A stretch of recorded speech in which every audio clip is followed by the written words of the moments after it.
कहानी के शुरू में हम काजिया नामी एक लड़के को देखते हैं जो कुछ लड़कियों को बचाने के लिए गुंडे पे हमला कर देता है, लेकिन उस लड़ाई में वो खुद ही मारा जाता है। जब उसकी आंख खुलती है तो वो खुद को देख के हैरान रह जाता है, क्योंकि वो एक छोटा 3 साल का बच्चा बन गया था।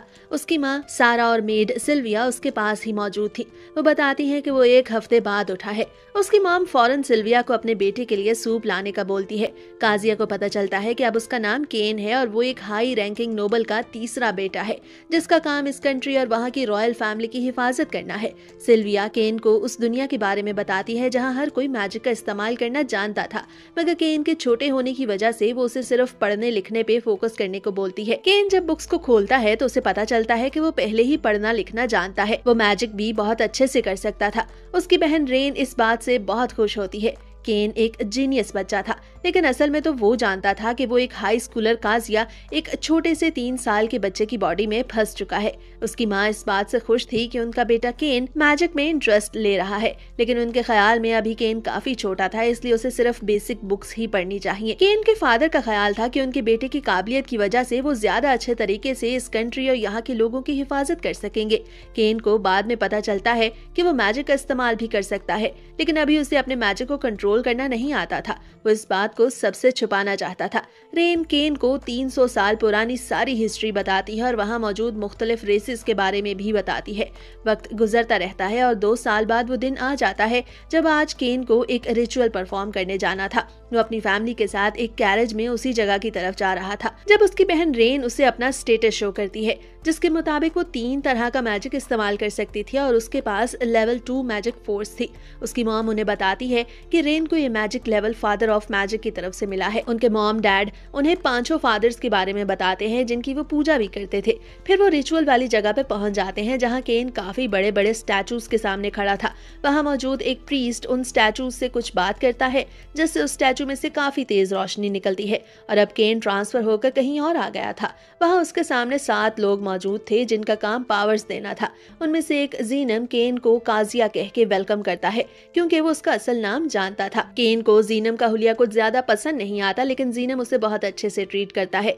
उनमें से एक और राइम केन को बताती है कि अगर वो उस गुंडे से लड़ाई ना करता तो आज वो जिंदा होता, क्योंकि कुछ देर बाद उस गुंडे को उसके किए की सजा मिलने वाली थी। केन को ये सुन के अफसोस होता है।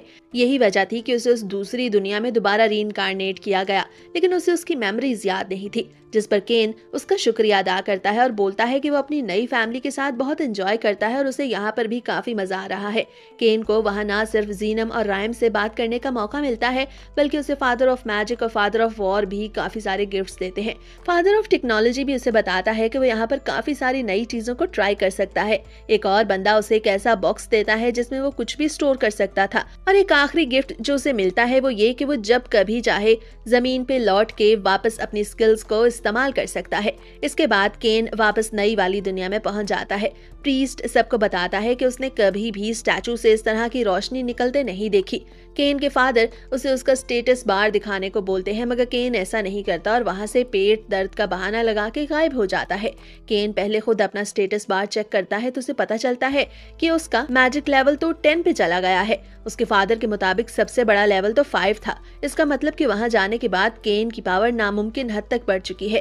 केन अपने स्टेटस बार को छुपाना चाहता था, तब उसे पता चलता है कि जीनम ने उसे ये पावर भी पहले ही दे दी है। डिनर करते हुए उसकी फैमिली उसी रोशनी के बारे में बात करने लगती है। एक बार फिर से केन के फादर उसे उसका स्टेटस बार दिखाने को बोलते हैं। केन का ख्याल था कि वो अपने असल स्टेटस बार को छुपा चुका है, इसलिए जब वो अपने असल स्टेटस बार को ओपन करता है तो वहाँ मौजूद नंबर्स भी इतने ज्यादा थे कि उसकी फैमिली ये देख के हैरान रह जाती है। केन के फादर के मुताबिक वो इतनी ज्यादा मैजिक स्किल्स के साथ किसी भी जॉब को आसानी से हासिल कर सकता है, लेकिन वो केन को खबरदार करते हैं कि उसे अपने स्टेटस बार को हर किसी से छुपाना होगा, क्योंकि अगर किसी को ये पता चला तो ये केन के लिए बिल्कुल अच्छा नहीं होगा। अपने कमरे में बैठा केन सोचता है कि एवरेज मैजिक कैसा होता होगा। वो एक बुक को पढ़ता है जिसके जरिए वो मैजिक इस्तेमाल करके एक मॉन्स्टर को वहां बुलाने की कोशिश करता है, मगर मॉन्स्टर से ज्यादा बड़ी बला एक डीमन वहां आ जाता है जो उसकी बहन पे हमला कर देता है। ये देखकर केन आगे बढ़ता है और अपनी बहन को उस हमले से बचाता है। उस डीमन पे अपने फायर स्पेल का इस्तेमाल करता है, मगर उस डीमन पे उसका कुछ असर नहीं होता, जिस पर केन उसी मैजिक का इस्तेमाल करके उस डीमन को वापस उसकी दुनिया में भेज देता है और खुद बेहोश हो जाता है। लेकिन कुछ देर बाद ही उसे होश आ जाता है। वो अपनी बहन को देख के मुस्कुराने लगता है। उसकी बहन भी उसके होश में आने पे खुश होती है। अपने डेब्यू वाले दिन वो सबको बताता है कि उसका मकसद एक अच्छा एडवेंचरर बनना और फिर सबकी हिफाजत करना है। उसके फादर का ख्याल था कि केन को और ज्यादा स्टडी करनी चाहिए क्योंकि इससे उसकी पावर्स और ज्यादा बढ़ेंगी। इसलिए वो चाहते थे कि केन अब किसी ट्यूटर से पढ़े। वो केन के लिए 2 ट्यूटर्स का इंतजाम भी करते हैं। उनमें से एक मिली, जो काफी नर्वस थी, अपना इंट्रोडक्शन देती है, जबकि दूसरी नीना सही से बात ही नहीं करती, जिस पर मिली नीना से सही से बात करने को बोलती है। केन उन दोनों से बोलता है कि उन्हें उसे कैजुअली ही ट्रीट करना चाहिए, ना कि किसी नोबल की तरह। ये सुनकर उसकी दोनों ट्यूटर्स को अच्छा लगता है। इसके बाद उन्हें पता चलता है कि केन के फादर चाहते हैं कि वो उन दोनों से 3 साल तक ट्रेनिंग ले। ट्रेनिंग शुरू होती है। मिली केन को एक स्वर्ड देती है जिसे केन काफी महारत से इस्तेमाल करता है। ये देखकर नीना मिली से बोलती है कि केन पहले से ही काफी ज्यादा ट्रेन है। मिली केन से एक मॉक फाइट करती है जिसमें केन उस पे भारी पड़ रहा था। मिली का ख्याल था कि अगर वो इसी पेस के साथ लड़ता रहा तो वो उसके सामने नहीं टिक पाएगी, इसलिए उसे अब नीना से ट्रेनिंग करनी चाहिए। केन उन्हें बताता है कि उसे फादर ऑफ वॉर ने भी काफी सारे गिफ्ट दिए हैं और इसीलिए उसकी पावर इतनी ज्यादा है। नीना उसे बताती है कि उसके पास लेवल 3 तक का मैजिक है, इसलिए वो पहले केन को मैजिक की बेसिक सिखाएगी। केन बताता है कि उसे मैजिक बहुत अच्छे से आता है और ये साबित करने के लिए वो उसे कुछ मैजिक टेक्निक्स भी करके दिखाता है। केन फादर ऑफ मैजिक की तरफ से मिलने वाले गिफ्ट के बारे में भी बताता है। मिली नोटिस करती है कि केन एक ही वक्त में मैजिक के सभी एलिमेंट्स को इस्तेमाल कर सकता है। ये देखकर नीना और मिली दोनों ही केन से काफी इम्प्रेस होती हैं क्योंकि ये नामुमकिन था। केन उन्हें अपना स्टोरेज बॉक्स भी दिखाता है जिसमें वो कुछ भी रख सकता था। ये देखते हुए मिली और नीना फैसला करती हैं कि वो उस मैंशन में केन को ट्रेनिंग नहीं करवा सकती क्योंकि इस तरह तो ये मैंशन सारे का सारा तबाह हो जाएगा। वो केन के फादर के पास जाके उसे सारी सिचुएशन बताती हैं और मैंशन से बाहर जाने की इजाजत मांगती हैं। एक ग्राउंड में आने के बाद नीना केन को एक पत्थर पे अपना मैजिक स्पेल इस्तेमाल करने को बोलती है। वो केन को नॉर्मल लेवल का मैजिक इस्तेमाल करने का कहती है, मगर केन इतना बड़ा धमाका करता है कि वहां पर हर तरफ आग लग जाती है। जमीन पे बहुत बड़ा गड्ढा भी बन जाता है। नीना और मिली नोटिस करती हैं कि इतना ज्यादा मैजिक इस्तेमाल करने के बावजूद केन बिल्कुल भी नहीं थका। वो उसी तरह उनके सामने खड़ा था। तभी एक रैबिट मॉन्स्टर केन पे हमला करता है, मगर केन अपने विंड मैजिक का इस्तेमाल करके उसे मार देता है। फिर वो उससे मिलने वाले कीमती स्टोन्स को अपने स्टोरेज बॉक्स में सेव कर लेता है। मिली केन को बताती है कि ऐसा स्टोरेज बॉक्स हासिल करना उसकी विश लिस्ट में है, लेकिन बहुत ज्यादा एक्सपेंसिव होने की वजह से वो ऐसा नहीं कर पाई। फिर मिली नीना अपने मैजिक का इस्तेमाल करके आसपास मौजूद मॉन्स्टर्स का पता चलाती हैं। केन नीना से ये टेक्निक सीखने के बाद इसका इस्तेमाल करता है और आसपास मौजूद सभी मॉन्स्टर्स से फाइट करने लगता है, लेकिन उनमें से एक जंगल में भाग जाता है, जिसका पीछा करते हुए केन भी वहां जाने लगता है, मगर नीना उसे रोकती है। वो बताती है कि वहां पर काफी बड़े बड़े मॉन्स्टर्स हैं जो सालों बाद बाहर आकर लोगों पे हमला करते हैं। उनसे लड़ना अकेले बंदे का काम नहीं। घर आने के बाद केन अपने स्टेटस बार में अपना मैजिक लेवल चेक करता है तो उसे पता चलता है कि इस वक्त उसका मैजिक लेवल 8 है और उसकी पावर 100 गुना ज्यादा हो चुकी है। वो इस बात से खुश भी था, लेकिन इतना ज्यादा मैजिक पावर होने की वजह से वो काफी ओवरबर्डन भी महसूस कर रहा था। अगले दिन वो तीनों एडवेंचर गिल्ड जाते हैं, जहां मिली और नीना काम के बारे में पूछती हैं, मगर एक गुंडा मिली और नीना को तंग करने लगता है। वो मिली को अपने लिए ड्रिंक लाने को बोलता है। नीना उसे बताती है कि इस वक्त वो ड्यूटी पर है। वो गुंडा उनका मजाक उड़ाता है और बताता है कि तुम दोनों सिर्फ एक बच्चे को ही संभाल सकती हो। दरअसल वो केन के बारे में बात कर रहा था। केन गुंडे को ये सब करने से मना करता है, जिस पर वो गुंडा अब केन से लड़ने लगा था, मगर वो केन के आगे आसानी से नहीं टिक पा रहा था, जिस पर वो अपनी स्वर्ड का इस्तेमाल करता है, मगर केन उसकी स्वर्ड को अपनी 2 उंगलियों में पकड़ लेता है। फिर वो गुंडे और उसके साथियों को उठा के बाहर फेंकता है। मिली और नीना केन को शुक्रिया बोलती हैं। वो केन की मार्शल आर्ट टेक्निक से भी काफी ज्यादा इम्प्रेस होती हैं। केन उन्हें बताता है कि उसने ये सभी बेसिक टेक्निक्स कुछ किताबें पढ़ के सीखी। इसके बाद वो जंगल में जाते हैं ताकि अपनी इनकम्प्लीट ट्रेनिंग को मुकम्मल कर सके।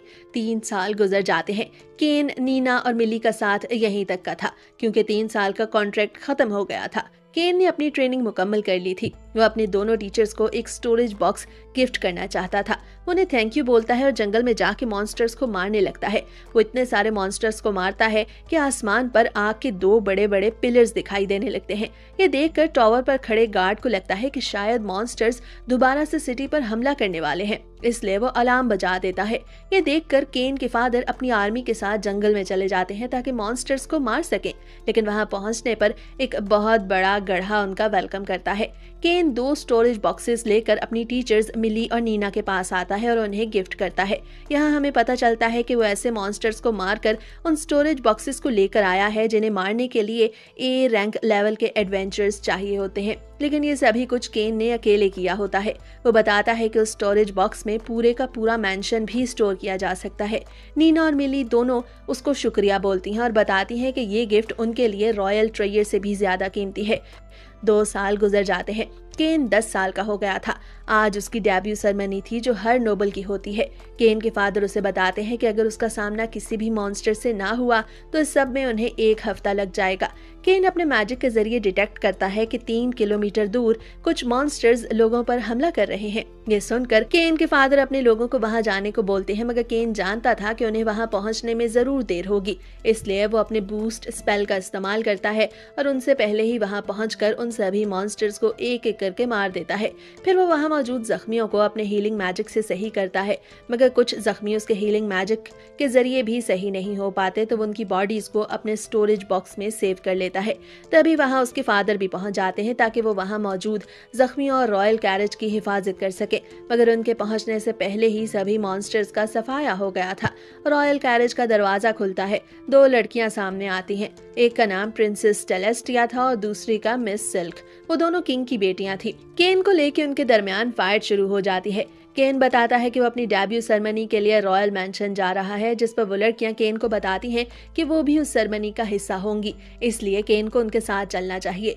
केन उन दोनों लड़कियों के दरमियान बैठा काफी अनकंफर्टेबल महसूस करता है। वो दोनों लड़कियां केन से अपने साथ सोने को बोलती हैं, जिस पर केन तो काफी अजीब महसूस करता है। केन के फादर के नजदीक भी ये बिल्कुल ठीक नहीं था, मगर वो लड़कियां बताती हैं कि वो इतनी ज्यादा ट्रॉमाटाइज हैं कि वो केन के पास ही सोना चाहती हैं। वो लोग रास्ते में एक मैंशन में रुकते हैं जहाँ केन इस शर्त पर उनके साथ सोने को मानता है कि कमरा बड़ा होगा और उनके बेड अलहदा अलहदा होंगे, मगर कमरे में जाने के बाद उसे पता चलता है कि वो तीनों बेड एक ही साइड पे मौजूद थे। फिर वो लड़कियां केन को दरमियान वाले बेड पे लिटा के खुद अपने बेड भी उसके साथ जोड़ लेती हैं। केन इस सब से काफी अनकंफर्टेबल महसूस करता है। इसी वजह से वो कई रातों तक सो भी नहीं पाता। रॉयल मैंशन पहुंचने के बाद केन और उसकी फैमिली का वेलकम वाइस कैप्टन गजार करता है। वो प्रिंसेस की जान बचाने पर केन को शुक्रिया बोलता है। केन अपने स्टोरेज बॉक्स में से सभी मरे हुए सिपाहियों की लाशें निकाल के जमीन पर रखता है। वो उनकी तारीफ करता है कि किस तरह उन्होंने मिलकर उन ऑक्स यानी मॉन्स्टर्स को मारने की कोशिश की, मगर वो इसमें कामयाब नहीं हो पाए, लेकिन वो उनकी बहादुरी की तारीफ करता है। इसके बाद वो वहां से जाने लगता है तो वाइस कैप्टन गजार उसे बताता है कि उसे किंग से मिलने जाना होगा क्योंकि किंग उसका इंतजार कर रहा है। किंग के सामने जाने पर केन किंग को बहुत अच्छे से मिलता है। किंग अपनी प्रिंसेस की जान बचाने पर उसका शुक्रिया अदा करता है। फिर वो उसे बैरन बना देता है। ये देखकर वहां मौजूद एक शख्स जिसका नाम कॉर्जीना था आगे बढ़ता है। वो नहीं चाहता था कि इतने छोटे से बच्चे को बैरन बनाया जाए, जिस पर किंग उसे बताता है कि तुम कभी भी अकेले इतने सारे ऑक्स को नहीं मार सकते थे, मगर केन ने ये काम अकेले किया, यही वजह है कि उसे बैरन बनाया गया। ये सुन के कॉर्जीना वापस अपनी जगह पे चला जाता है। केन पहले तो हिचकिचाता है, मगर फिर वो किंग की बात मान लेता है।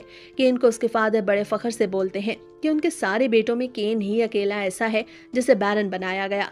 तब किंग उनसे अकेले में मिलता है। एक बार फिर से वो अपनी बेटियों की जान बचाने पर केन को शुक्रिया बोलता है। किंग को इस तरह देख के केन को बिल्कुल अच्छा नहीं लगता, मगर किंग उसकी तारीफ करते हुए कहता है कि उसके पास इतनी सारी पावर्स हैं, उन पावर्स को अच्छे से इस्तेमाल करने के लिए ही तुम्हें बैरन बनाया गया, और अगर तुम चाहो तो मेरी बेटी टेलेस्टिया से शादी भी कर सकते हो। पास खड़े ड्यूक को ये बिल्कुल भी अच्छा नहीं लगता क्योंकि टेलेस्टिया से वो शादी करना चाहता था।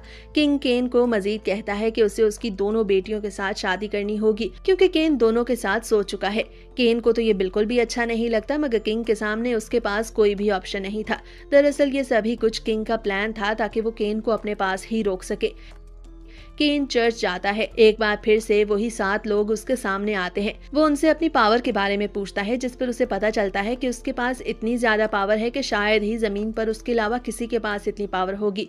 जीनम उसे और ज्यादा पावर देने के बारे में पूछता है और बताता है कि उस पावर की कुछ लिमिटेशंस भी हैं, जिसका मतलब था कि वो केन को खबरदार कर रहा है। जीनम का ख्याल था कि केन को अपनी पिछली दुनिया की नॉलेज को इस्तेमाल करते हुए कोई ऐसी चीज इस दुनिया में लानी चाहिए जो एंटरटेनमेंट की वजह बने।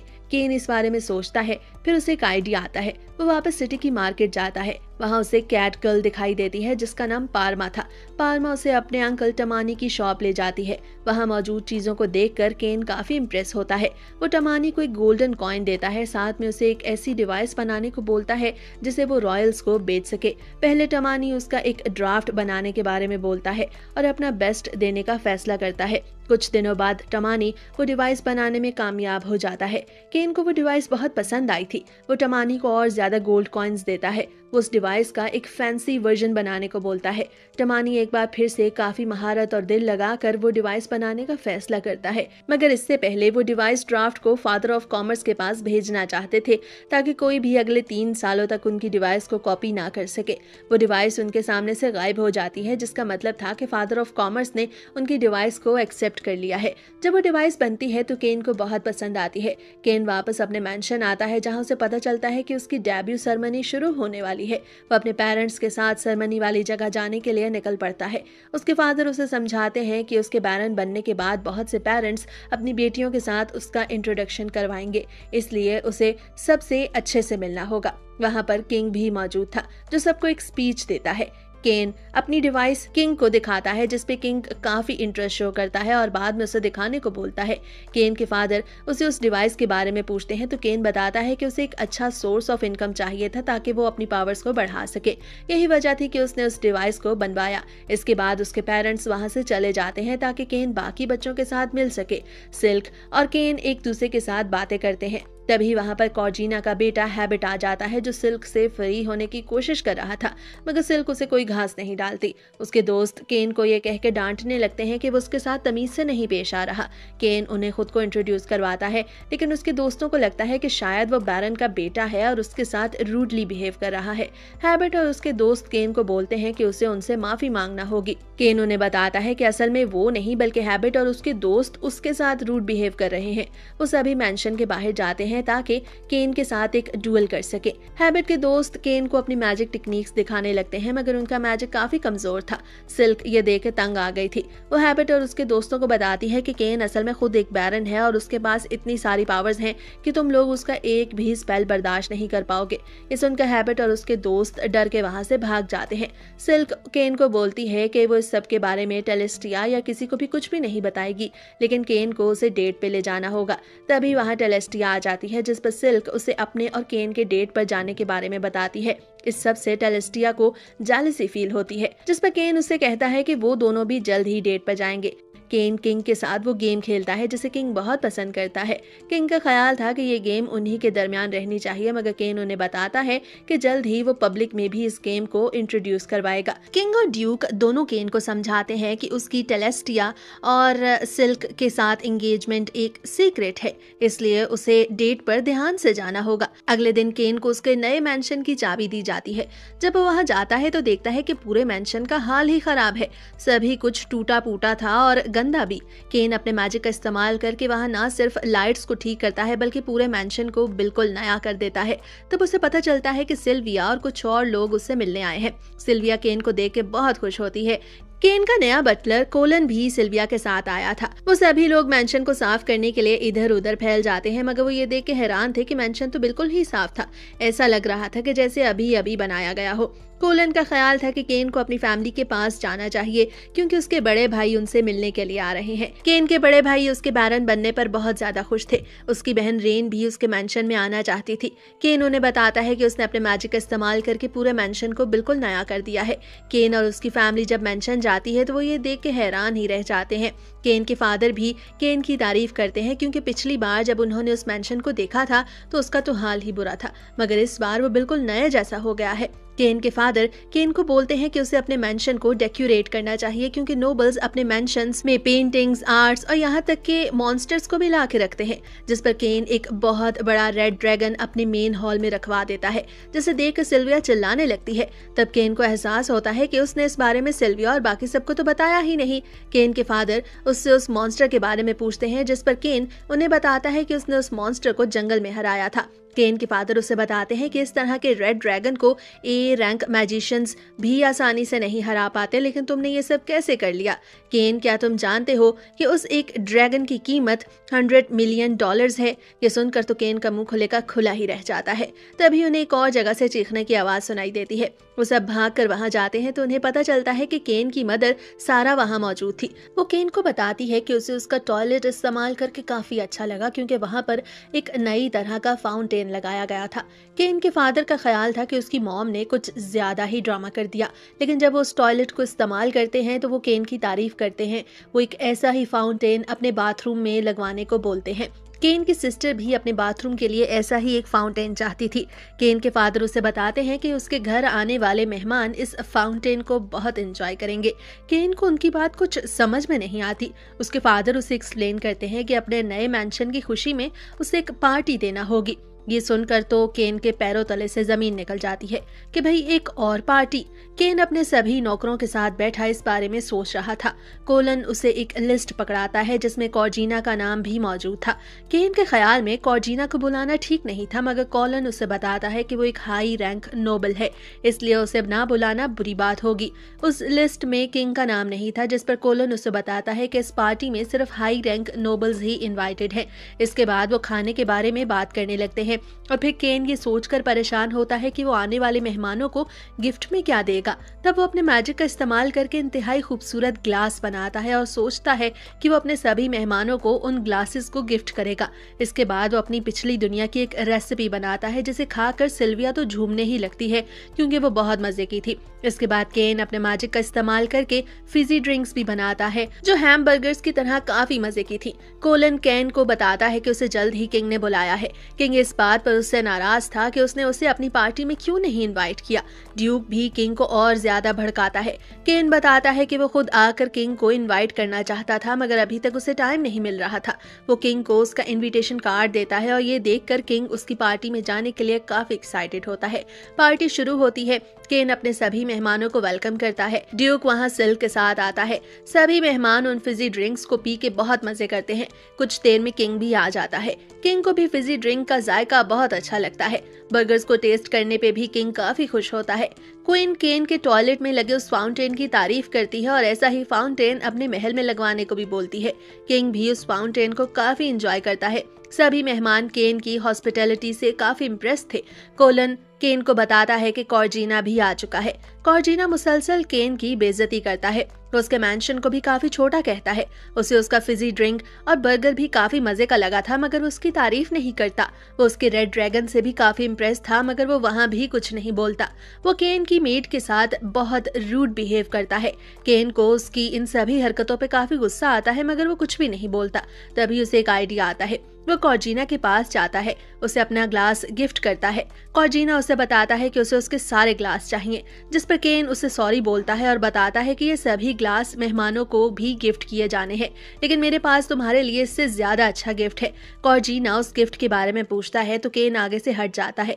तब कॉर्जिना को पता चलता है कि वहाँ पर किंग भी मौजूद है। किंग कॉर्जिना को उसके रूड बिहेवियर पे डांटता है। अपनी बेइज्जती सुनने के बाद कॉर्जिना वहाँ से भाग जाता है। सिल्क केन की कॉर्जिना के साथ ये सब करने पे तारीफ करती है, मगर किंग केन पे नाराज होता है जब उसे पता चलता है कि केन ने सभी कुछ प्लान किया था, जिस पर केन किंग से माफी मांगता है। कैप्टन गजार केन को एक बहुत बड़े कमरे में ले जाता है ताकि केन अपने सभी मॉन्स्टर्स को वहां स्टोर कर सके, मगर केन बताता है कि ये कमरा उसके मॉन्स्टर्स के लिए छोटा पड़ेगा। ये सुनकर गजार सोचता है कि शायद उसने सारे मॉन्स्टर्स उस बड़े रेड ड्रैगन की तरह ही मारे हैं। उसे ग्राउंड में ले जाता है। केन सारे मॉन्स्टर्स को अपने स्टोरेज बॉक्स में से बाहर निकालता है, जिसे देखकर गजार का मुंह खुले का खुला रह जाता है, क्योंकि उन सभी मॉन्स्टर्स को मारने के लिए ए रैंक मैजिशियंस भी काफी नहीं थे, मगर वो सभी कुछ केन ने अकेले किया था। गजार केन को बताता है कि इन सभी को यहाँ से उठाने में थोड़ा टाइम लगेगा, तो केन वहाँ से जाने लगता है। गजार उसे अपने कैप्टन से मिलवाने के लिए रोक लेता है। वो केन को अपने सभी नाइट्स को ट्रेन करने को भी बोलता है। गजार बताता है कि उनका कैप्टन थोड़ी देर में ही आता होगा। केन सोचता है कि शायद वो किसी मॉन्स्टर की तरह दिखता होगा। पास खड़े नाइट्स में से एक बोलता है कि ये एक छोटा सा बच्चा है, इसके साथ क्या ही फाइट होगी। गजार बताता है कि इसने अकेले ही 30 ऑक्स को मारा और प्रिंसेस की जान को भी बचाया, इसलिए सबसे पहले तुम ही इसके साथ लड़ोगे। वो नाइट केन के सामने आता है। पहला स्टेप वो केन को लेने को बोलता है। केन अपने बूस्ट स्पेल का इस्तेमाल करते हुए एक ही हमले में उस नाइट का बाजू काट देता है और वहां से जाने लगता है, क्योंकि उसके ख्याल में उसने कुछ ज्यादा ही कर दिया था। गजार उसे एक बार फिर से रोकता है और सभी नाइट्स को एक साथ केन पे हमला करने को बोलता है, मगर इससे पहले कि उनके दरमियान मॉक फाइट शुरू होती, वहां पर कैप्टन आ जाती है जो कि एक लड़की थी। उसका नाम टिफाना था। अपने सामने केन जैसे छोटे बच्चे को देख के वो उसे गले लगाती है, क्योंकि उसे लगा था कि शायद कोई बच्चा खो गया है। गजार उसे बताता है कि असल में उसने 30 ऑक्स को अकेले मारा। यह सुनकर टिफाना के एक्सप्रेशंस बदल जाते हैं। वो सोचती है कि उसके साथ फाइट करके तो बहुत मजा आने वाला है। गजार उसे केन के बारे में बताने लगता है, मगर टिफाना उसे रोक देती है, ये कहते हुए कि उनकी स्वर्ड्स ही एक दूसरे के बारे में बताएंगी। सभी नाइट्स का ख्याल था कि केन टिफाना के सामने नहीं टिक पाएगा, क्योंकि वो मास्टर ऑफ स्वर्ड्स थी। केन बताता है कि उसके पास लकड़ी की स्वर्ड है, मगर टिफाना उसकी एक नहीं सुनती। वो अपनी स्वर्ड से उस पर हमला करती है। वो अपने बूस्ट स्पेल का इस्तेमाल करती है। काफी तेजी से केन से लड़ने लगती है, मगर केन उसके सामने अच्छे से सस्टेन कर पा रहा था। उसके सभी अटैक्स का भरपूर जवाब देता है और फिर अपने बूस्ट स्पेल का इस्तेमाल करके टिफाना को हरा देता है। ये देखकर टिफाना की आंखों में आंसू आ जाते हैं। वो काफी इमोशनल हो गई थी। वो केन को गले लगाती है और उसे शादी की ऑफर करती है। केन उसे बताता है कि वो अभी सिर्फ 10 साल का है और इस बारे में कुछ भी नहीं जानता। टिफाना उसे अपने बारे में बताती है कि वो एक स्वर्ड मैन होने के साथ साथ विस्काउंट और ड्यूक की बेटी है। एज उसके लिए ज्यादा बड़ा मसला नहीं, क्योंकि वो एक एल्फ है और वो 300 सालों से जिंदा रह रही है और उसकी लुक्स भी नहीं चेंज हुई। मगर ये सब सुनने के बाद भी केन नहीं मानता।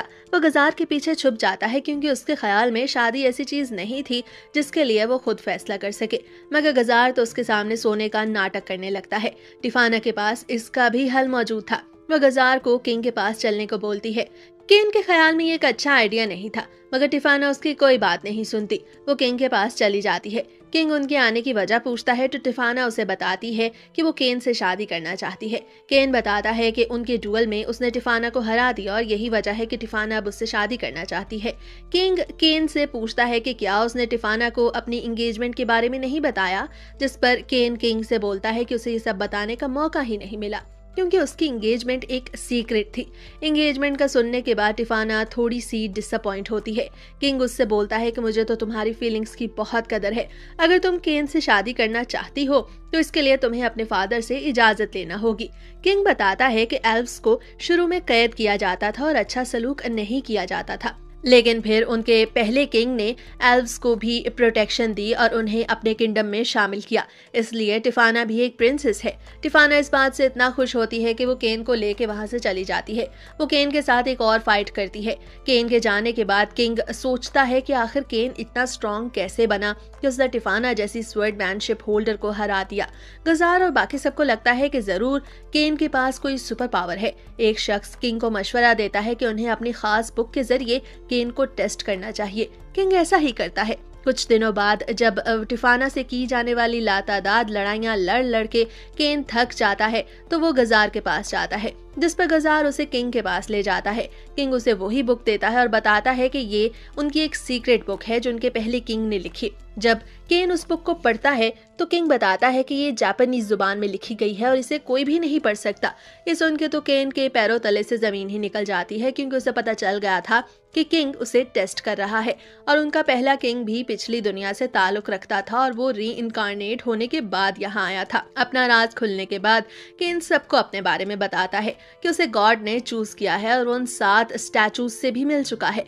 इस उनके किंग और पास खड़े लोगों को हैरत के झटके लगते हैं, क्योंकि ऐसा पहली बार हुआ था कि कोई इंसान स्टैचू से मिला हो। केन सबको अपना स्टेटस बार शो करता है, जिसके मुताबिक उसकी पावर लेवल 10 थी। ये देखकर किंग तो बेहोश ही हो जाता है। पास खड़े लोग भी केन को ऑनर करते हैं, मगर केन ये सब नहीं चाहता था। वो अपनी नॉर्मल जिंदगी से बेहद खुश था। वो अपने फादर को बताता है कि वो उन्हीं का बेटा है, मगर री इनकारनेट होकर इस बॉडी में आ गया है। तभी टिफाना आती है जो बताती है कि उसके फादर ने उसे लेटर लिखा है जिसके मुताबिक वो जहां चाहे शादी कर सकती है। ये जानने के बाद टिफाना एक बार फिर से केन को अपने साथ ले जाती है और फाइट करने लगती है। किंग सबको ऑर्डर करता है कि केन के बारे में पता चलने वाली ये मालूमात सीक्रेट रखी जाए और किसी को भी ना बताया जाए, क्योंकि केन ही उनके कंट्री और लोगों की हिफाजत कर सकता है। टेलेस्टिया और सिल्क केन और टिफाना की एंगेजमेंट पे काफी गुस्सा थी। वो पहले तो केन पे अपनी नाराजगी का इजहार करती हैं, लेकिन फिर इस बात को एक्सेप्ट कर लेती हैं। वो केन को वार्न करती हैं कि वो मजीद किसी के भी साथ एंगेजमेंट ना करे। तभी वहाँ टिफाना आती है और केन को अपने साथ चलने को बोलती है। केन उसके साथ नहीं जाना चाहता था, मगर टिफाना किसी की भी कोई बात नहीं सुनती और उसे अपने साथ ले जाती है और एक बार फिर से फाइट करने लगती है।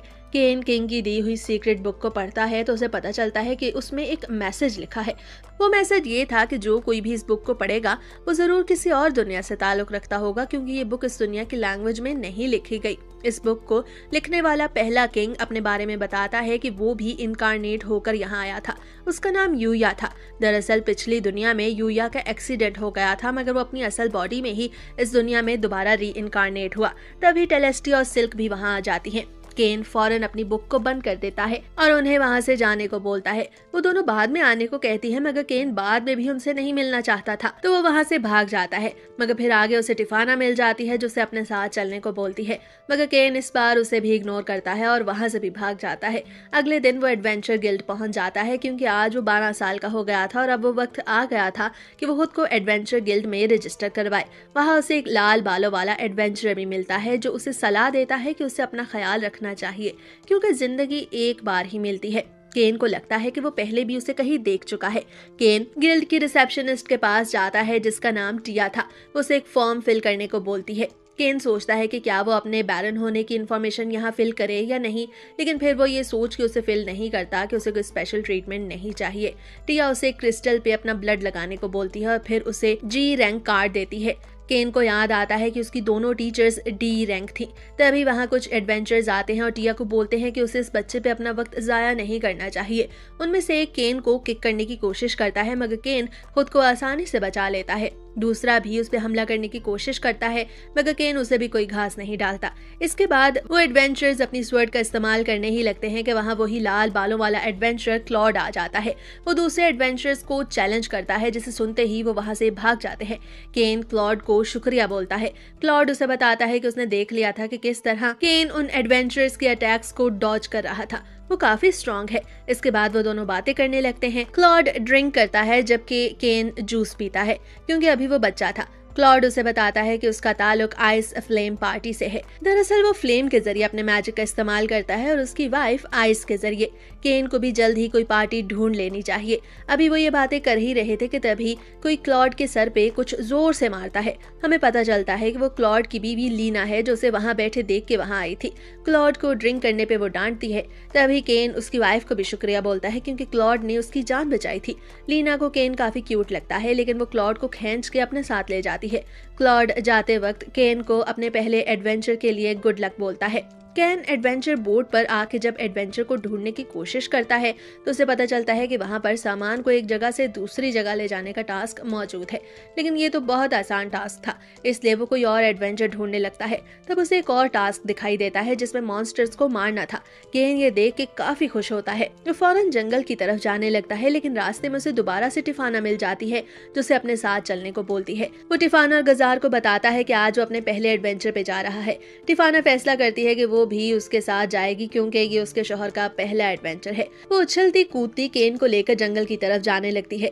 केन को समझ नहीं आ रहा था कि आखिर उसके साथ हो क्या रहा है। वो अपने मैजिक का इस्तेमाल करके मॉन्स्टर्स की लोकेशन का पता करता है। दरअसल वो मॉन्स्टर्स एक आदमी को मारने वाले थे, मगर केन और टिफाना वहाँ वक्त पे पहुंच जाते हैं। वो एक एक करके उन मॉन्स्टर्स को मारने लगते हैं। केन उस आदमी को अपने हीलिंग मैजिक से सही करता है। कई सारे मॉन्स्टर्स को मारने के बाद उन मॉन्स्टर्स का लीडर वहाँ आ जाता है। केन और टिफाना मिलकर उस मॉन्स्टर को मारते हैं, लेकिन कहानी यहाँ पे खत्म नहीं हुई थी। कुछ देर बाद वहाँ ग्रीन लिजर्ड्स आ जाती हैं, जिस पर केन टिफाना को उस आदमी को वहाँ से ले जाने को बोलता है और खुद अकेले उन लिजर्ड्स पे अपने लाइट मैजिक का इस्तेमाल करता है और उन्हें ब्लाइंड कर देता है, जिसके बाद वो आइस प्लेट्स का इस्तेमाल करके आसानी से उन्हें भी खत्म कर देता है। कुछ दिनों के बाद मिली और नीना जंगल में उसी जगह पहुंचती हैं तो उन्हें एक बहुत बड़ा गड्ढा दिखाई देता है। दरअसल यहीं पर केन ने ग्रीन लिजर्ड्स और उन मॉन्स्टर्स को मारा था और ये उसी का कारनामा था। उसके मैजिक की वजह से ही जमीन पे वो गड्ढा पड़ा था। केन वापस गिल्ड पहुंचकर टिया को अपने टास्क मुकम्मल होने के बारे में बताता है। वो टिया को बताता है कि उसने ग्रीन लिजर्ड्स को मारा है। ये सुनकर टिया को यकीन नहीं आता क्योंकि ग्रीन लिजर्ड्स को सिर्फ एस रैंक एडवेंचर्स ही मार सकते थे, मगर केन के मुताबिक वो 3 लिजर्ड्स को मार चुका है। ये सुनकर टिया गिल्ड कैप्टन के पास जाती है। गिल्ड कैप्टन को उसकी बात पे यकीन नहीं आता क्योंकि उसने अपने फॉर्म में खुद को एक beginner level adventure fill out किया था और किसी आम एडवेंचर के लिए ग्रीन लिजर्ड्स को मारना नामुमकिन है। गिल्ड कैप्टन सेड्रिक केन को बताता है कि गिल्ड मास्टर इस वक्त मौजूद नहीं, इसलिए उसे ही इस मामले को हैंडल करना होगा। उसके ख्याल में केन उन्हें धोखा दे रहा था। वो केन को पनिश करने ही वाला था कि तभी वहां पर गिल्ड मास्टर भी आ जाता है। सेड्रिक उसे सारा कुछ बताता है, जिस पर गिल्ड मास्टर सेड्रिक से बोलता है कि उसे अभी और ज्यादा ट्रेनिंग की जरूरत है। सेड्रिक को यकीन नहीं आता कि गिल्ड मास्टर केन की साइड क्यों ले रहा है। तभी वहां टिफाना आ जाती है और केन को गले लगाकर सबको बताती है कि वो उसका हस्बैंड है। वो टिफाना से पूछता है कि आखिर वो यहाँ पे क्या कर रही है। मास्टर सबको बताता है कि केन असल में एक बैरन है और उसने ही प्रिंसेस की जान बचाई थी। ये सुनकर सेड्रिक को बिल्कुल यकीन नहीं आता क्योंकि केन ने ऐसी कोई भी इंफॉर्मेशन फॉर्म में नहीं लिखी थी। केन बताता है कि वो अपने लिए कोई स्पेशल ट्रीटमेंट नहीं चाहता था और यही वजह थी कि उसने ये सब कुछ छुपाया। गिल्ड मास्टर केन को ग्रीन लिजर्ड्स को मारने पर एस रैंक देने का फैसला करता है, मगर टिफाना का ख्याल था कि उसे और बड़ा रैंक मिलना चाहिए क्योंकि वो रेड ड्रैगन को भी मार चुका है, जिस पर गिल्ड मास्टर उसे ए लेवल रैंक देता है। टियाना और सेड्रिक के लिए ये बात हैरान कुन थी क्योंकि केन वो पहला शख्स था जिसने एक दिन में ही ए लेवल रैंक हासिल कर लिया था। तभी हमें एक और बात पता चलती है कि गिल्ड मास्टर दरअसल टिफाना का भाई था। ये बात केन के लिए भी काफी हैरान कुन थी। गिल्ड मास्टर केन को ए लेवल रैंक देने से पहले उसकी एक और फाइट भी करवाना चाहता था। वो सेड्रिक और टिया को पेपर वर्क करने को बोलता है। सेड्रिक टिया के जाने के बाद गिल्ड मास्टर केन को बताता है कि जब उसने अपनी बहन की एंगेजमेंट के बारे में सुना तो वो काफी परेशान था, लेकिन केन से मिलने के बाद उसे तसल्ली है। वो केन को टिफाना का ख्याल रखने को बोलता है। केन को इतनी सारी मुसीबतों में देखकर जीनम और उसके साथ ही हंसने लगते हैं। जीनम का ख्याल था कि केन को और ज्यादा स्ट्रांग होना होगा क्योंकि एरन जो 300 सालों से सोया हुआ है जागने वाला है। वो एक इवल स्पिरिट थी और सिर्फ केन ही उससे फाइट करके उसे हरा सकता था, मगर केन को अपना अगला लेवल अनलॉक करने के लिए किसी और से भी लड़ना होगा। वापस महल में टेलेस्टिया और सिल्क केन के कमरे में दोबारा पहुंच जाती हैं। तभी वहां टिफाना आती है और उन्हें बताती है कि उस दिन उसे केन के साथ डेट पे काफी मजा आया। ये जानने के बाद टेलेस्टिया और सिल्क का गुस्सा तो पीक लेवल पे चला जाता है। केन के पास कोई ऑप्शन नहीं बचता कि वो उन दोनों से अपोलोजाइज करे। वो ये वादा करता है कि वो उनके साथ भी डेट पे जाएगा। केन अपने बेड पर आराम से सोया था कि तभी वहां सिल्विया आती है। वो उसे जोर जोर से उठाने लगती है क्योंकि आज केन का एंट्रेंस एग्जाम था। सिल्विया उसे जल्दी उठाना भूल गई थी। वो दोनों भागकर गेट की तरफ जाने लगते हैं। सिल्विया ये सोचकर परेशान थी कि केन अपने एग्जाम सेंटर लेट पहुंचेगा, मगर केन उसे तसल्ली देते हुए बताता है कि वो जल्द ही अपने एग्जाम सेंटर पहुंच जाएगा। गेट से बाहर आने के बाद वो अपनी टेलीपोर्टेशन टेक्निक का इस्तेमाल करते हुए एग्जाम सेंटर पहुंच जाता है। फिर वो अपने एग्जाम रूम में जाता है और सोचता है कि टेलेस्टिया और सिल्क भी इसी बिल्डिंग में किसी कमरे में टेस्ट के लिए मौजूद होंगी। तभी वहां उनकी टीचर आती है। वो उन्हें बताती है कि उनके पास टेस्ट को परफॉर्म करने के लिए सिर्फ 2 घंटे हैं। केन जब उस टेस्ट को देखता है तो वो उसे काफी आसान लगता है क्योंकि वो बेसिक मैजिक और रीडिंग राइटिंग का टेस्ट था, जो कि उसकी पिछली दुनिया की नॉलेज की वजह से उसके लिए काफी आसान था। केन ने वो टेस्ट सिर्फ 30 मिनट में ही मुकम्मल कर लिया था। उसकी टीचर भी ये देख के शॉक्ड थी कि उसने इतने कम वक्त में अपने टेस्ट को मुकम्मल कर लिया। टीचर सबको बताती है कि इसके बाद उनके मैजिक असेसमेंट टेस्ट की बारी होगी। वो उन्हें एक बहुत बड़े ग्राउंड में ले जाती है। वो बताती है कि उन्हें अपनी स्ट्रॉन्गेस्ट मैजिकल स्पेल का इस्तेमाल करके सामने मौजूद टारगेट को तबाह करना होगा। केन अपनी टीचर से पूछता है कि क्या वो अपनी फुल पावर का इस्तेमाल कर सकता है, तो टीचर उन्हें बताती है कि इस जगह को एक पावरफुल डिफेंसिव बैरियर से महफूज बनाया गया है, इसलिए वो जितना चाहे अपना मैजिक इस्तेमाल कर सकते हैं। एक लड़का अपनी बारी पे फ्लेम को टारगेट की तरफ फेंकता है, मगर उसका फ्लेम मैजिक इतना वीक था कि टारगेट को कुछ भी नहीं होता। फिर एक लड़की अपने मैजिक का इस्तेमाल करती है, लेकिन उसका मैजिक भी काफी वीक था। इसके बाद केन की बारी आने पर वो अपने एवरेज लेवल मैजिक का इस्तेमाल करता है, लेकिन उसके मैजिक की वजह से ना सिर्फ टारगेट तबाह हो जाता है बल्कि सामने दीवार की दूसरी तरफ मौजूद सारी जगह भी तबाह हो जाती है। टीचर और वहां मौजूद सभी बच्चे ये देखकर काफी हैरान हैरान होते हैं। इसके बाद स्वॉर्डमैनशिप टेस्ट में केन को पता चलता है कि कुछ ए रैंक एडवेंचर से उन्हें फाइट करना होगी। वो ए रैंक एडवेंचर कोई और नहीं बल्कि क्लॉड था। केन उससे कोई भी फाइट नहीं करना चाहता था, मगर टीचर बताती है कि क्लॉड एक माहिर ए रैंक एडवेंचर है, इसलिए केन को उससे फाइट करना ही होगी। वो दोनों फाइट करने के लिए एक दूसरे के सामने खड़े थे। वो दोनों ही अपनी बूस्ट टेक्निक का इस्तेमाल करते हैं और इतनी तेजी से लड़ने लगते हैं कि किसी को कुछ भी समझ नहीं आ रहा था। यहाँ तक कि पास खड़े बच्चे उन्हें इस तरह लड़ते देख डरने लगते हैं। क्लॉड केन की तारीफ करता है क्योंकि वो बाकी सभी एडवेंचर से अच्छा लड़ता था। केन उससे सबको हल्का लेने को बोलता है क्योंकि ये सिर्फ एक मॉक टेस्ट था। क्लॉड केन से बोलता है कि किसी दिन वो इकट्ठे क्वेस्ट पर जरूर जाएंगे। क्लॉड और केन की लड़ाई देखकर बच्चे डरने लगते हैं, इसलिए एग्जामिनर उन्हें वहीं पर रोक देता है। वो उनको घर जाने को बोलता है। घर आने के बाद केन से सिल्विया उसके एग्जाम के बारे में पूछती है। केन उसे बताता है कि उसका एग्जाम बहुत अच्छा हुआ। केन को बहुत भूख लगी थी, जिस पर सिल्विया खाना बनाने जाती है। केन टेस्ट में होने वाली तबाही के बारे में सोचता है। उसने तो सिर्फ बिगिनर लेवल मैजिक इस्तेमाल किया था, मगर टीचर के मुताबिक सारा एरिया डिफेंसिव बैरियर से प्रोटेक्टेड भी था, मगर फिर भी उसके मैजिक की वजह से ये तबाही हो गई। किंग केन से उस तबाही के बारे में पूछता है तो केन बताता है कि वो नहीं जानता कि उस मैजिक को इस्तेमाल करने से और क्या क्या नुकसानात होंगे। वो किंग से पूछता है कि क्या वो एम्परर लेवल मैजिक का इस्तेमाल कर सकता है, जिस पर किंग और पास खड़े ड्यूक उसे फौरन इसको इस्तेमाल करने से मना करते हैं, क्योंकि पहले ही वो अपने बिगिनर लेवल मैजिक के जरिए काफी नुकसान कर चुका था। किंग केन से पूछता है कि उसने इस टेस्ट को किधर दिया। केन उसे बताता है कि उसने एकेडमी की साउथ साइड पे टेस्ट दिया। किंग केन को बताता है कि असल में उस एकेडमी में नॉर्थ और साउथ दो साइड्स थी। नॉर्थ साइड पे नोबल्स जबकि साउथ साइड पे कॉमनर्स ने टेस्ट देना था। इसका मतलब था कि केन ने आम लोगों के दरमियान टेस्ट दिया। जब ड्यूक के पास एकेडमी का हेडमास्टर ये बताने के लिए आता है कि एक कॉमनर ने बहुत अच्छा परफॉर्म किया और उसने एक ए लेवल एडवेंचर क्लॉड के साथ भी बहुत अच्छी स्वर्ड परफॉर्मेंस दी, तो ड्यूक ये सुन के हंसने लगता है क्योंकि वो जानता था कि ये सभी कुछ केन का किया धरा है। वो हेडमास्टर को रिजल्ट अनाउंस करने को बोलता है। रिजल्ट अनाउंस होता है तो केन को पता चलता है कि उसने पूरे स्कूल में टॉप किया है। टेलेस्टिया ने सेकंड और सिल्क ने थर्ड पोजीशन स्कोर की है। सिल्क उसे स्कूल की बिल्डिंग को तबाह करने पे तंग करने लगती है। तभी केन को उसकी बहन रेन दिखाई देती है, जो उसे इतने दिनों बाद अपने सामने देखकर खुशी से गले लगाती है। उसे उसकी स्पीच के लिए बेस्ट ऑफ लक भी बोलती है, क्योंकि एंट्रेंस सेरेमनी में उन स्टूडेंट्स को स्पीच देनी होती है जिन्होंने स्कूल में टॉप किया है। केन चाहता था कि टेलेस्टिया ये स्पीच दे, मगर उसके पास कोई ऑप्शन नहीं था। घर आने पर सिल्विया उसे गले लगाती है। वो बताती है कि उसके पास होने की खुशी में वो इतना सारा खाना बनाएगी कि 100 लोगों को खिला सके। केन भी सिल्विया की खुशी में अपनी खुशी महसूस करता है। एंट्रेंस सेरेमनी वाले दिन केन काफी हैंडसम दिख रहा था। टेलेस्टिया और सिल्क भी उसकी तारीफ करती हैं। केन अपने पेरेंट्स को वेव करता है जो ऑडियंस में ही बैठे हुए थे। सभी स्टूडेंट्स केन को देख के बातें करने लगते हैं क्योंकि वो दो लड़कियों के दरमियान बैठा हुआ था।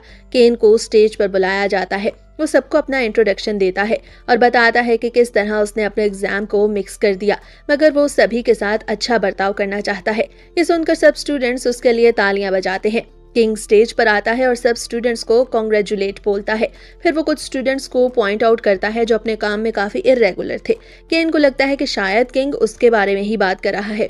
क्लास शुरू होने पर टीचर उन्हें अपना इंट्रोडक्शन देती है और बताती है कि उसका नाम एल्का है। वो सबको उनके फ्यूचर के बारे में सोचने को कहती है और ये भी कि वो सब दिल लगाकर पढ़ें।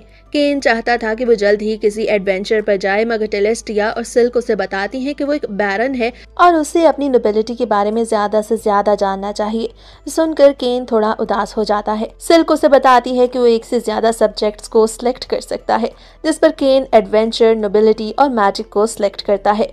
टेलेस्टिया भी नोबिलिटी और इंटरनल अफेयर्स को एज अ सब्जेक्ट चूज करती है। केन के पूछने पे वो बताती है कि उसने इंटरनल अफेयर्स को इसीलिए सिलेक्ट किया ताकि वो फ्यूचर में केन की मदद कर सके। सिल्क भी कॉमर्स और नोबिलिटी को सिलेक्ट करती है ताकि वो केन के आने वाले वक्त में उसकी मदद कर सके। केन देखता है कि एक स्टूडेंट को कुछ बुलीज तंग कर रहे हैं। स्टूडेंट कोई और नहीं बल्कि कैट गर्ल पार्मा थी और उसको तंग करने वाली बुलीज हैबिट और उसके दोस्त थे। वो पार्मा को ये कह के तंग करते हैं कि वो एक कैट गर्ल है और उनके दरमियान रह के नहीं पढ़ सकती।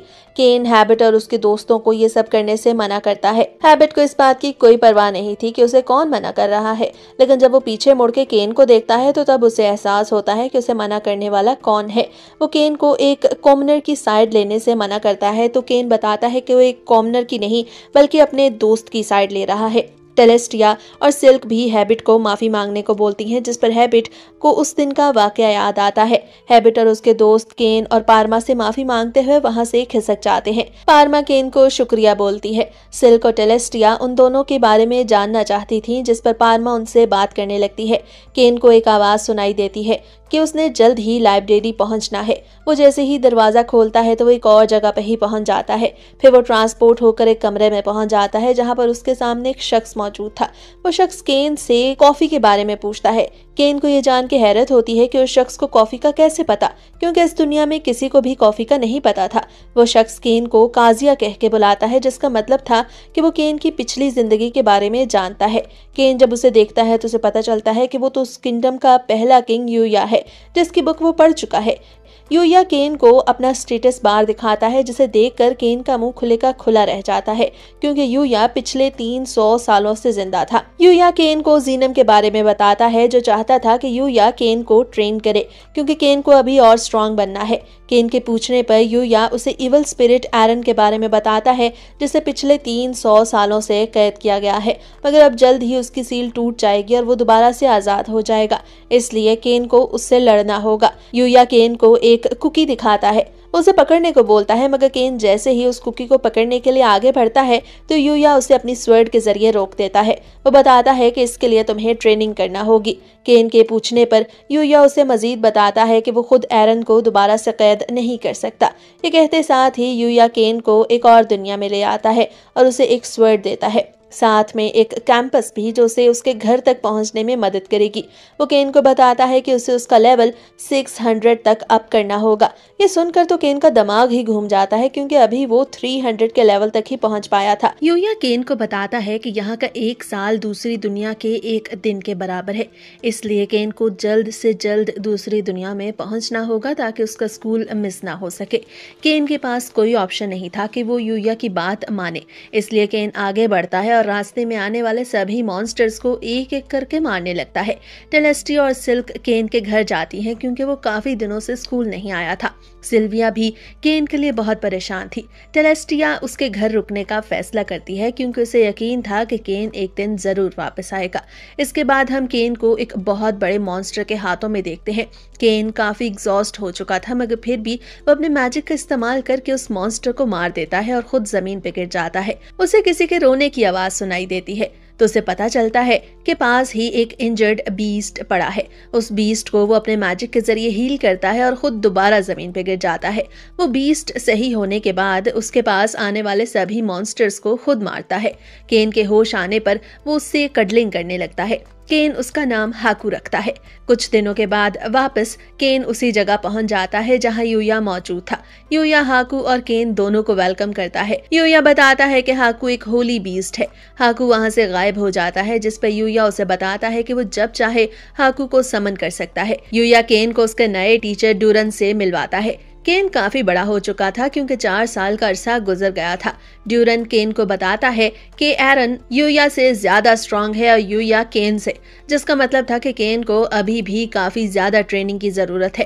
केन और ड्यूरन की फाइट में ड्यूरन केन पे भारी पड़ता है और उसे आसानी से नॉकआउट कर देता है। केन बेहोश हो जाता है और होश में आने पर उसे पता चलता है कि वो इस वक्त ड्यूरन के घर पे मौजूद है। उसकी बीवी और पेट ड्रैगन से भी केन मिलता है, मगर हुका को वो पेट ड्रैगन कुछ ज्यादा पसंद नहीं आता। ड्यूरन की वाइफ केन को कुछ कुकीज खाने को देती है। केन तो उन कुकीज पे टूट ही पड़ा था, क्योंकि उसे काफी वक्त बाद खाने को मिल रहा था। वक्त गुजरता रहता है और ड्यूरन केन को ट्रेन करता रहता है, मगर केन हर बार आसानी से हार जाता, जिस पर ड्यूरन उसे डांटते हुए कहता है कि अगर वो स्ट्रांग ना बना तो वह एरन को कभी भी नहीं हरा सकेगा। यूया केन को बताता है कि एरन ने 300 साल पहले एक डेथ गेम शुरू किया, जिसमें वो लोगों के सबकॉन्शियस माइंड को कंट्रोल करके उन्हें लड़वाता और फिर मरवा देता। अगर एरन वापस से इस दुनिया में आ गया तो फिर से वो यही डेथ गेम खेलेगा। इस सब से केन को काफी मोटिवेशन मिलती है। वो पहले से ज्यादा हार्ड ट्रेनिंग करने लगता है। यूया उसे अपने पेरेंट्स के बारे में भी बताता है। उसके पेरेंट्स, जिसका नाम सिया और मैगूमी था, वो भी एक कार एक्सीडेंट में मारे गए। तब जीनम और उसके साथियों ने उन तीनों को बुलाकर एरन को मारने का टास्क दिया। वो तीनों अपने साथ एक सील भी लेकर गए, मगर एरन उस फाइट में उन पे भारी पड़ा और उसने सिया और मैगूमी दोनों को ही मार दिया। आखिरी बच जाने वाला बंदा यानी यूया एरन को सील में कैद करने में कामयाब हो गया। मगर वो अपने पेरेंट्स को नहीं बचा पाया। केन और ड्यूरन एक बार फिर से फाइट करते हैं और इस बार केन ने ड्यूरन को सच में ही हरा दिया था। वो यूया के पास आता है जो इस वक्त अपने पेरेंट्स की कब्रों के पास बैठा था। केन इस सब के लिए उसका शुक्रिया अदा करता है। यूया उसे कॉफी पीने की ऑफर करता है मगर केन को घर जाने की जल्दी थी। यूया उसे बताता है कि वो पहले से कितना ज्यादा डिफरेंट दिखता है। फिर यूया अपने मैजिक का इस्तेमाल करके उसे वापस पहले जैसा बना देता है। केन को पता चलता है कि वो ड्यूरन के पेट ड्रैगन को भी अपने साथ ले जा सकता है। ये सुनकर वो बहुत खुश होता है क्योंकि अब हुका और ड्यूरन का पेट ड्रैगन भी उसके साथ जाने वाले थे। यूया उसे एक स्वर्ड भी देता है और उस स्वर्ड को उसे किंग को देने को बोलता है। इसके बाद केन वापस टेलीपोर्ट होकर अपनी दुनिया में आ जाता है। सिल्विया और बाकी लड़कियां केन को अपने दरमियान वापस देख के बहुत खुश होती हैं। टेलेस्टिया और सिल्क बताती हैं कि उन्होंने सिल्विया से केन के लिए कुकीज बनाना भी सीखी। केन उन कुकीज को खा के रोने लगता है क्योंकि वो इतने सालों बाद असल खाना खा रहा था। और इसके साथ ही ये वीडियो यही खत्म होता है।